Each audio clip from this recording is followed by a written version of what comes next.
Beyond the curse, Africa's unstoppable economic boom. They said Africa was cursed by its gold, cursed by its diamonds, cursed by its oil. For centuries, this so-called resource curse was the continent's tragic refrain, a land so rich, yet kept so poor. But what if I told you that narrative is already collapsing before our very eyes?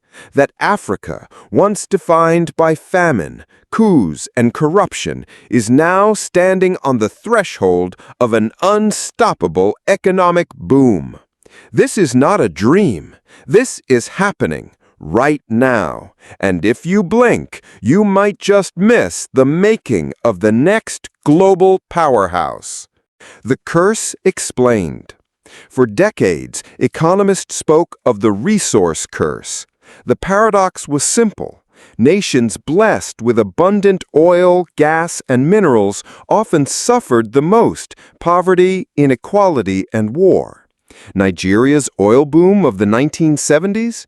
It fueled corruption more than it fueled development. Congo's diamonds? They financed militias instead of schools.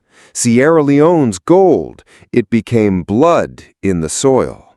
It was as if Africa's blessings were also its chains. But the tide turns. Yet, something remarkable is happening. Quietly, steadily, and irreversibly, Africa is breaking free from that curse. The new economy is no longer built only on raw oil barrels or gold bars, but on smartphones, solar panels, fintech apps, digital trade, creative industries, and yes, the unstoppable power of Africa's people. The people power. At the heart of this transformation is one word: people. Africa is the youngest continent in the world, over 60% under the age of 25. That's not just a statistic. That's an army of dreamers, coders, creators, and hustlers ready to rewrite history. While Europe and Asia grow old, Africa is growing young, and the youth are restless, ambitious, hungry. And when 19-year-olds in Nairobi are coding AI apps between bites of chapati, while your uncle in London is still trying to figure out how to save a contact on WhatsApp, you know the future belongs here. The digital explosion. Africa is no longer the land of missed calls. It's the land of mogul money. In Kenya, M-Pesa transformed phones into banks long before Apple Pay even existed. In Nigeria, fintech startups are raising millions, shaking the banking system to its core. In South Africa, e-commerce platforms are redefining shopping. In Rwanda, drones are delivering medical supplies faster than ambulances. This isn't charity. This is billion-dollar innovation. Africa now has more than 600 tech hubs buzzing with ideas. Venture capital is flowing in like never before. The digital economy is expected to contribute over $700 billion by 2050. The curse? Meet your replacement. The code. Beyond resources, into green gold. But wait, Africa isn't abandoning resources, it's transforming them. Africa has 60% of the world's best solar potential. From Morocco's Noor to Egypt's Benban Solar Park to Namibia's green hydrogen projects, Africa is becoming the global laboratory for renewable energy. And here's the plot twist. The world's green future depends on Africa. Electric cars? They need cobalt from Congo. Solar panels? They need manganese. Lithium, nickel, rare earths? Africa holds the keys. This time, the question is, will Africa simply export raw materials again, or will it capture the full value chain? Will cobalt just leave as rocks, or come back as electric batteries made in Kinshasa? The boom in culture and creativity. And then there's Africa's culture. Afrobeats has conquered the globe. Nollywood is the second largest film industry on Earth. Fashion from Dakar to Johannesburg is trending in Paris. Writers from Chimamanda to Ngugi are shaking literature. Creativity is no longer export, it is empire. Who knew the so-called curse could drop a beat hotter than Drake's? No offense, Champagne Poppy. Infrastructure rising. Let's talk about concrete. Roads, rails, ports. Africa is building fast.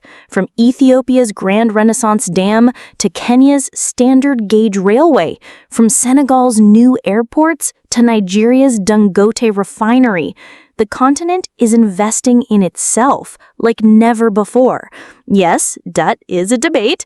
Yes, China is a player. But the cranes in the sky don't lie. Something is being built. Something permanent. Global shifts and geopolitics. The world is watching. China wants Africa's minerals. America wants Africa's markets.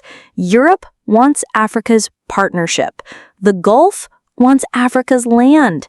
But here's the real story. Africa is no longer a pawn. It's becoming a player. Whether in the UN, the G20, or in BRICS, Africa's seat at the global table is no longer optional, it is inevitable. The challenges: conflict and corruption. Of course, let's not sugarcoat. Challenges remain. Corruption is stubborn. Conflicts flare in Sudan, Sahel, Eastern Congo. Poverty is real. And yes, leadership failures still haunt. But here's the twist. Africa's new boom is not waiting for perfect conditions. It is rising in the chaos. Startups in Lagos don't wait for stable electricity. They buy generators and still disrupt the banks. Farmers in Kenya don't wait for rain. They irrigate with tech. This is not optimism. This is raw survival turning into unstoppable momentum. Solutions and future vision. So, what must be done? 3 things. 1. Invest in people. Education, skills, and health are Africa's true oil wells. 2. Build industries, not just mines. Value addition is the difference between exporting cocoa beans and exporting chocolate bars. 3. Unite markets. AFCFTA, Africa's Continental Free Trade Area, is the single most important project of our lifetime.